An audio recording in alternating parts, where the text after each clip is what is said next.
All right, you guys, in the shop about 9:30 at night. I bought this 2014 Jeep. I pulled the wheels on it. It's in pretty good shape. I pulled the wheels on it so I could lower it down. Everything's really good on it. It's a really nice one odor 2014 Wrangler. It's a Patriot Edition. So it says Oscar Mike, which means I believe that means we're moving or something like yeah. I remember from Army days. It's like, so current moving, we're moving, yeah, and then like we were moving, we were changing position, and then Charlie Mike is of course complete mission, but it's a good little rig, and it looks like it's in very good shape. Bought it for a 16-year-old kid over in Mississippi, one of the grandkids. Real nice. The guy took really good care of it. The only thing with it, and this is what happens, is 169,000 miles, and we did kind of expect to find something, but overall, finding very, very little. But the only thing I did expect and did see, there was a slight oil leak. We kind of knew what it was. These are the 3.6 liters that they put in them. I believe it started from 2014 up through, and they're a Pentastar 3.6 liter. They're in a lot of stuff: caravans, Chargers, Challengers, minivans, of course, caravans, and then Jeeps. And I started taking this one apart because it has, let me see if I can get this out of here without too much drama. Move the cart around. It has the, I can show you what it looks like. You guys, it's all over YouTube so you can see them, because these are a very common problem. So give me a second, I'll get this out. It looks like this. Let me get it up here on the thing. But this where the oil filter screws in, and it's plastic. So what they have, and hold on a minute, is they have an aluminum version. Let me throw this back down here. They have this aluminum version, and filter housing goes in there. It's similar, looks like what we had on the Ford Edge, and it's like what's on the Raptor that I got. Looks just like that filter setup, but then this, and it's got sensors, and it has oil that comes through here, and it's an oil cooler deal. But yeah, so these stupid things are made out of plastic. They're embedded down in this engine right there. You guys can see it. Move this little hose out a little bit. I started unhooking. And then they leak. The little oil seals leak.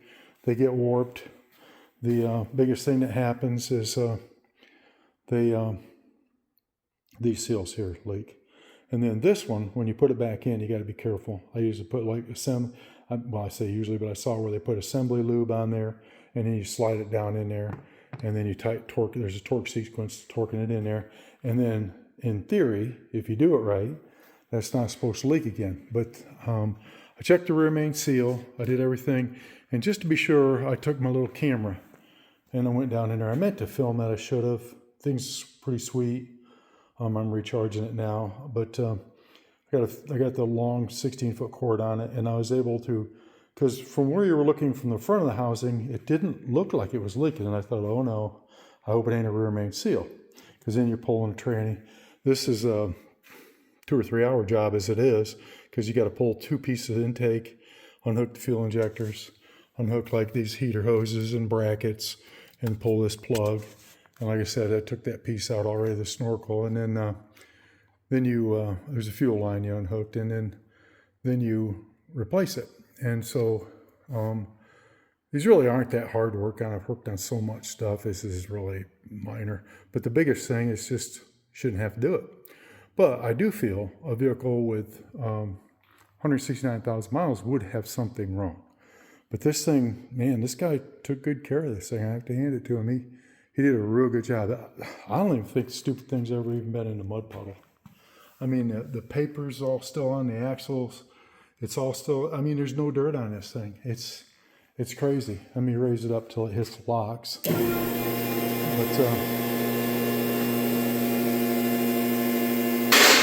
yeah, my lift sinks a little bit if I leave it without hit on the locks. But like you guys can see back here on the frame and stuff, the paper was all still on here. This thing is clean. The pads are about half gone on the brakes, but still got a lot of life. He's running these Nitto off-road tires, and he put different rims on it, cool rims. And then, yeah, and then he's got a, it's real cool, you can see the orange up there, but when you take the tops off, it automatically has a screen and stuff. Of course, guy was University of Tennessee, but it's all leather interior. It's got these cool floor mats. And then what I thought was kind of cool, let me shut this door properly so that light will go out, but he's got it's got these stars on the seats.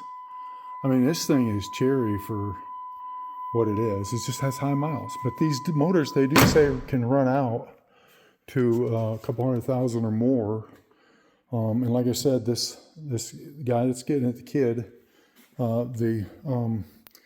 this has got to be something. I mean, if I'd have got something like this when I was a 16-year-old kid, it wasn't a bad price on this, you guys. It wasn't. I got it for $10,700. I'm not complaining. I mean, and the only thing I got to do is replace that snorkel, and for me, that's child's play. I don't know if it would be hard for other people, but for me, those are minor things.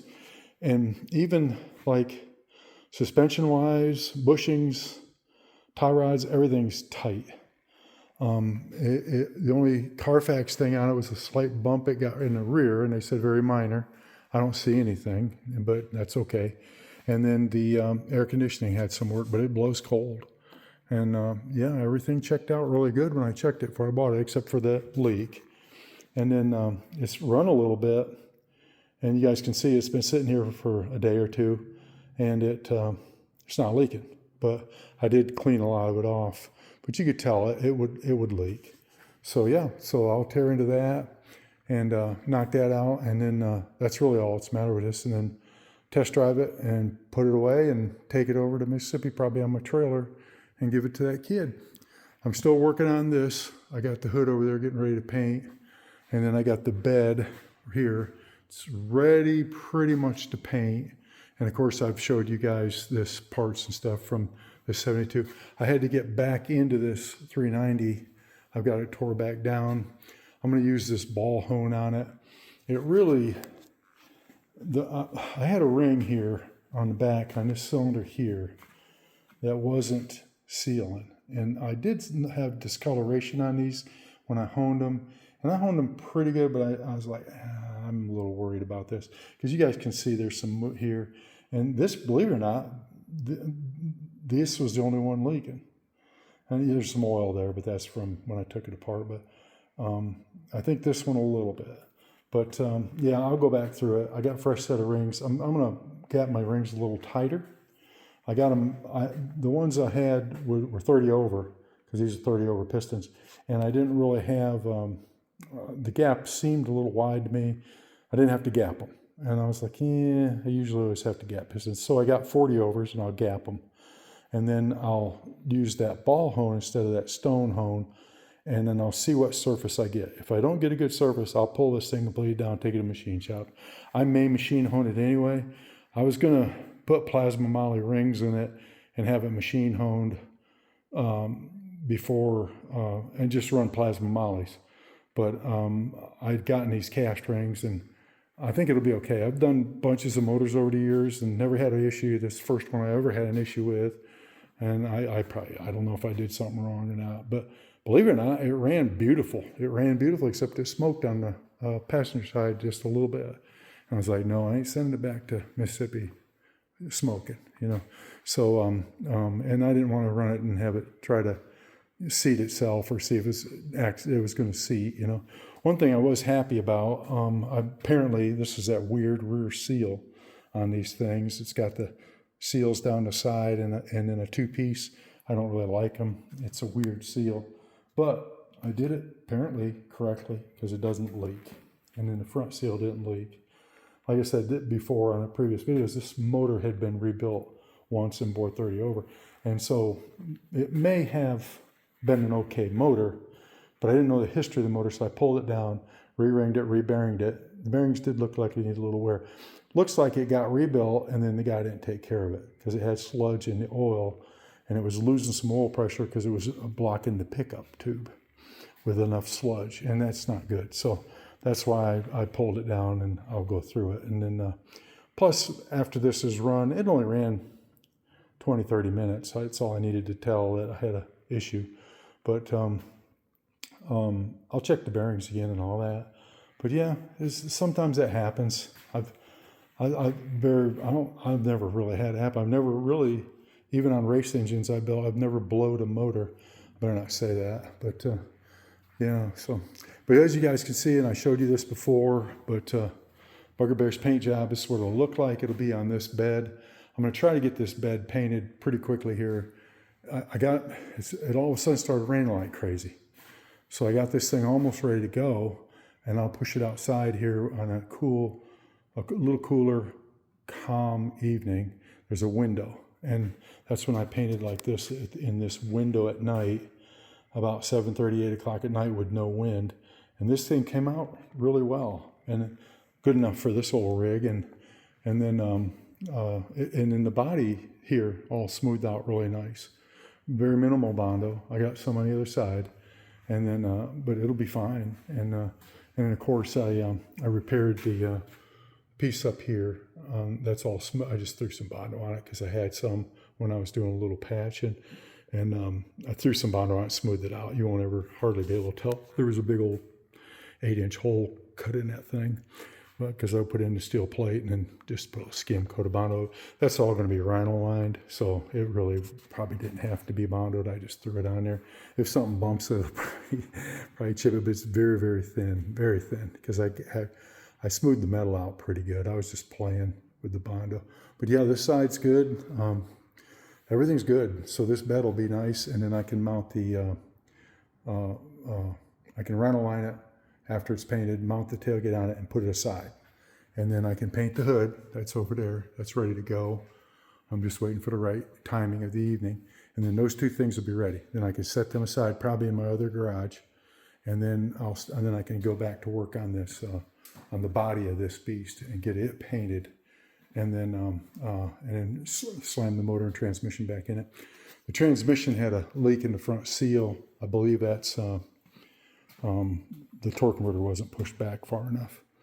And so, yeah, but yeah, I got a couple projects going. This one's real quick, and then, a couple days, and then I'll have to change the oil, make sure all that's perfect. But I wanted to go through it anyway. I want to get it on the lift. I want to play with it a little bit, make sure it's okay, because it is, again, going 200 or 300 miles away. And I want them to not have trouble with it. And as long as they don't take it wheeling down in the river bottom or something, or the lake bottom, I think this thing will be a good rig for him. He can haul all his buddies in there and friends and stuff, and anything he wants. And then it'd be a good backup car for the family too if something happened. But the only thing the guy did to it was, like I showed, that mesh inside, the mesh sealing, and then the tires. And then that's what you guys saw him, and then the halo headlights. But he didn't really get too crazy with it. He was University of Tennessee alumni, so he had some stuff in orange. But orange is cool. It looks good, especially with the silver. It looked pretty cool. So yeah, you guys, that's it. I just wanted to give you an update on this, one of the little projects I was working on, and then kind of let you see some of the stuff I was doing lately. I hadn't really done anything lately, so. But yeah, steady progress. I want to get these two vehicles done and out of the way again, so I can continue working on my 56, get it back down, and continue working forward on that. But all right, you guys, I'll wrap this up. Just wanted to throw something out there real quick so everybody can see where I'm at with these things and what's going on. Basically, building 2 cars for grandchildren. So we'll see. Hopefully. They all appreciate them. They do. They're good kids, so otherwise I wouldn't do it. But anyways, I'll wrap this up and let you guys go. See you later. Bye.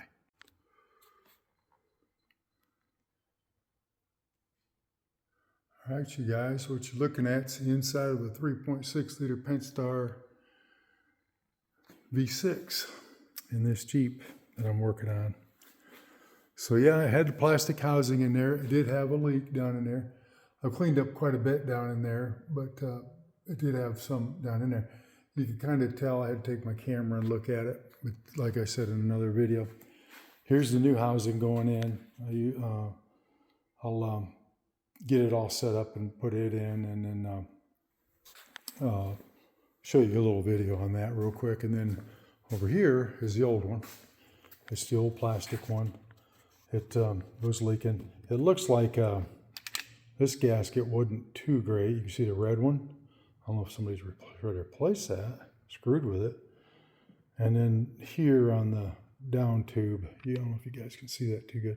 That one didn't look great. I don't know if it'll clear up. But usually some of those will split and it'll cause it to leak. But yeah, and then the rest of them, maybe, over time, probably more than likely the plastic warped.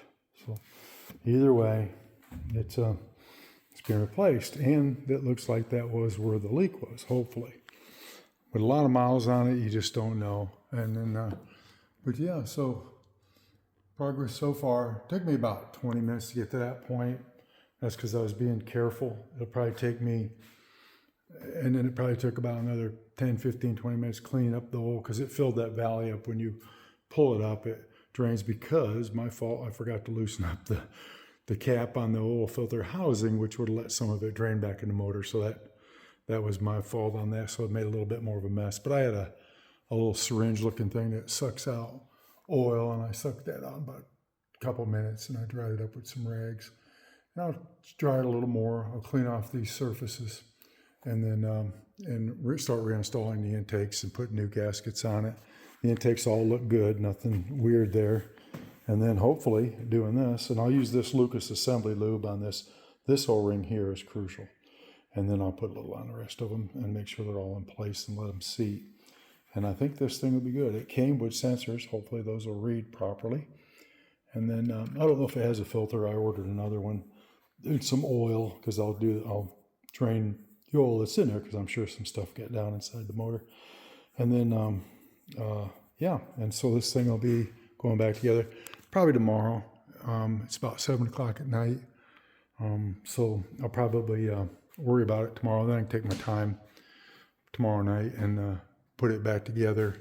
And then that way, more meticulous and pay attention to what's going on and stuff. But not a bad job. I had a few, you had to have a couple little special, like an E-Torx socket helps to get the housing off itself, because it's a small little bolt. And then, a couple other little things, nothing big. That thing that clamps off the coolant is handy. And then the little pair of pliers right here for the clamp come in handy. It makes it a little easier than just a regular pair of lineman pliers, which is what you could have used. It's not a big deal. So the clamps down there, you can kind of see it right there. That's a little bit tricky to get to that, but otherwise it's pretty simple. I expected it to be a lot worse, but boom, boom, boom.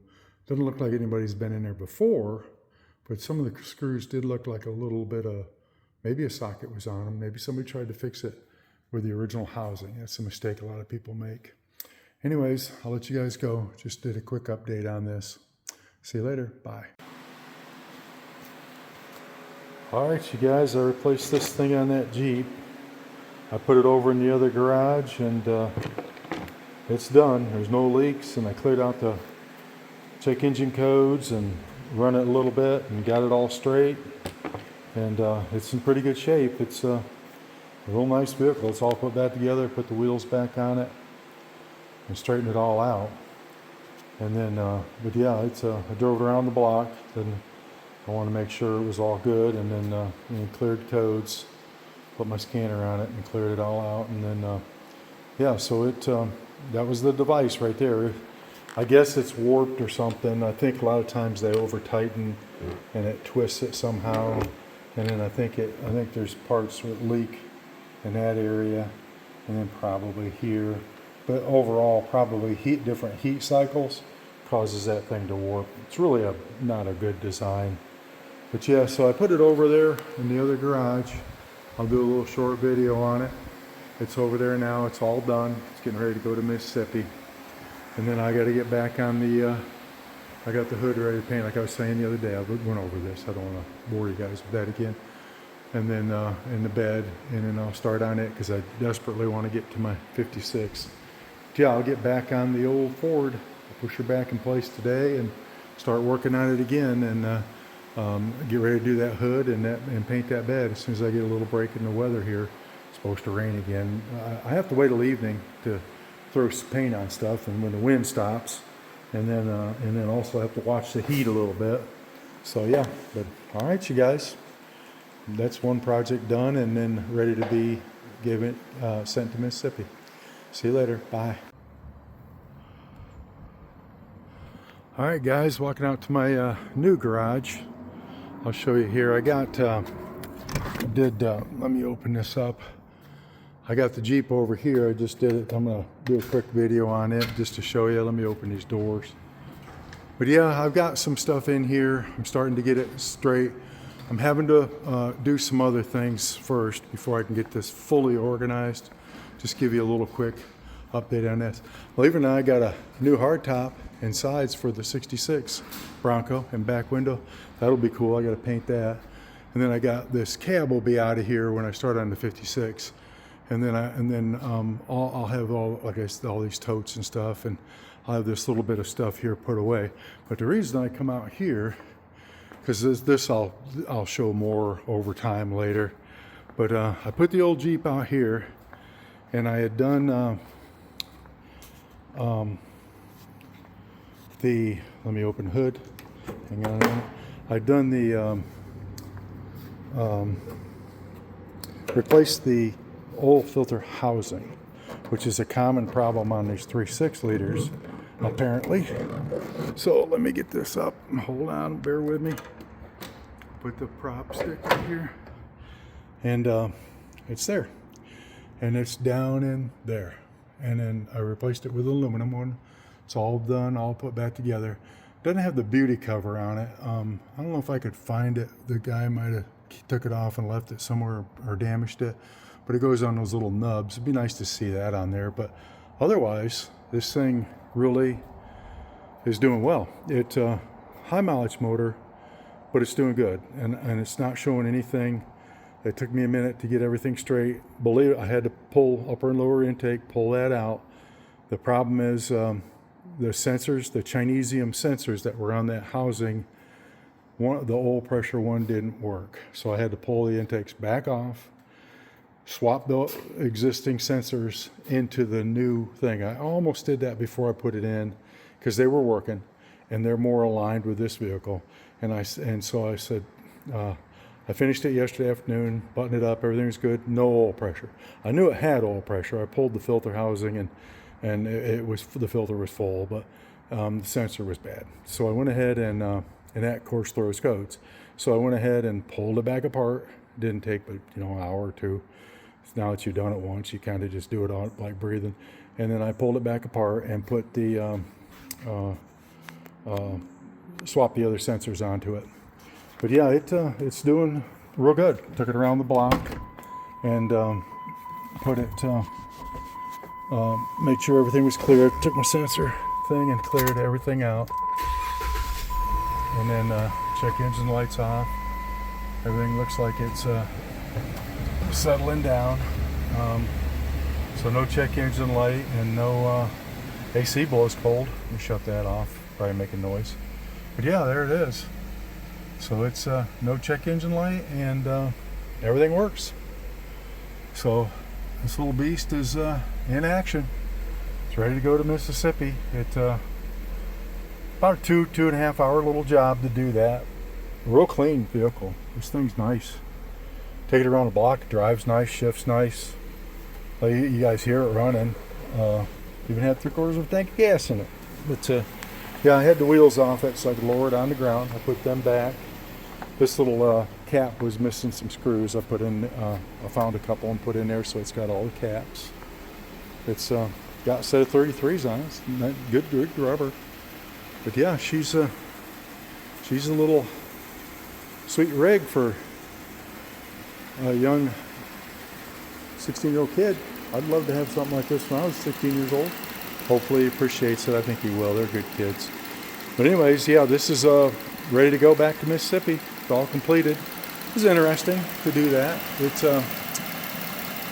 yeah, it's a shame that that device has to be replaced. They should have put it in aluminum from first time, but it's what they do now. All the plastic. It's not too bad. I like how the alternator's right there. It's probably easy to replace. Everything's easy to get to, but that oil, with the temperature sensor and the oil are underneath two intakes, and it's a pain in the neck. And you got to torque them back properly, and you got to watch everything. But yeah, you guys can hear it. It's idling, beautiful. Just sitting there, just no knocking, no pinging, nothing. I did an oil change on it, put fresh coolant in it. Yeah, it's pretty cool. I think for 10 grand, I think it's a hell of a vehicle. I mean, shoot, I almost want to keep it, play with it. But no, it's a 2014 Wrangler, of course, Freedom Edition. So it Oscar Mike stands for and stuff. And then, yeah, and everything. Really pretty little rig. Love the leather. Looks like it's hardly ever been used. I don't know if anybody's hardly ever sat in the back seat on this little jewel. I mean, that leather on that back seat looks brand new. There's no marks on it, nothing. But yeah, I don't know, guys. I think stumbled across a pretty good deal there. Of course, really respect people that take care of cars. I mean, this guy run this thing obviously 2014, so you know what, 12 years? I don't know, whatever, math into math. But 169,000 miles. Mostly road miles. It means the guy didn't really do anything hard to it and just took care of it. Just drove it, respected it, kept it clean, kept it nice. I think it's good. And this thing, in my mind, would be worth a motor. If it had a bad motor, it would be worth a motor, worth a transmission. Motor for these is crate motors, a couple grand. I could throw one of them in, you know, a couple days, and then transmission.